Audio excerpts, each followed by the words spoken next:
It's astonishing how much we seem to know about aliens. They build technology-driven civilizations and pilot spaceships across the galaxy. They beam interstellar greetings to us. They create energy-harvesting structures around their stars. How do we know all of this? Because it's what we would do.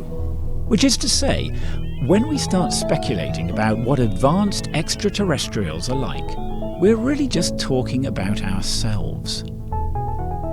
The impulse to cast alien life in our own image goes back to the proto-science fiction of the 17th century.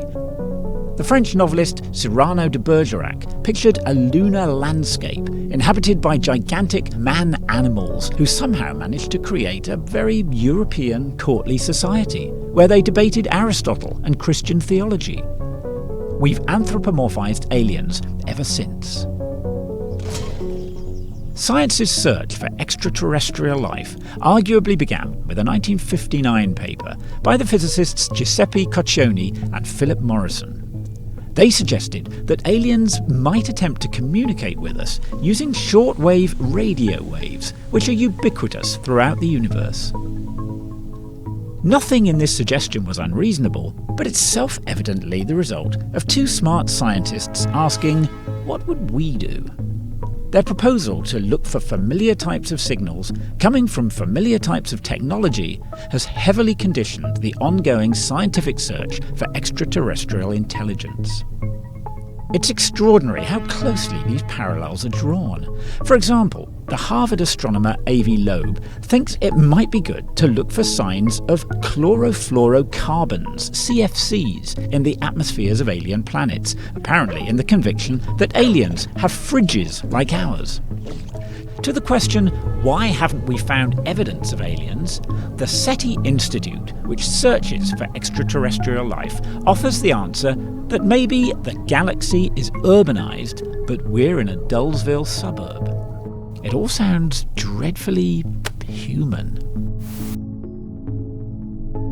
Speculating about extraterrestrial civilizations is a fine and worthy sport, and you've obviously got to start somewhere. But such failures of imagination can become a straitjacket for our thinking. How can we move beyond solipsism and Hollywood tropes? For starters, we probably shouldn't be too distracted by science fiction. Some of it is fabulously inventive, but let's not forget that it's storytelling, which means that even the classics have overlords and dictators, heroes and heroines, spaceship fleets and empires. But dig a little, and it's possible to find more creative ideas about how intelligent aliens might exist yet not be detectable to us. Maybe super-advanced beings relinquish the physical world, dwelling in the nooks and crannies of extra dimensions. Maybe they disintegrate into a disembodied swarm intelligence, as in the astronomer Fred Hoyle's 1957 sci-fi novel, The Black Cloud, a rare example of a scientist being truly inventive in fiction. Maybe the lives of hyper-intelligent aliens will look to us incomprehensibly complicated or boring. The physicist Enrico Fermi famously dismissed the idea of intelligent alien life by pointing out that none had ever dropped by. If they really exist, he said, then where is everybody? But the moment we start to imagine their motives, technologies, and physical makeup as projections of our own, we need to remind ourselves that we're merely looking for our reflection in a distorted mirror. The range of possibilities for alien life is extraordinary. So why not allow ourselves to be daring?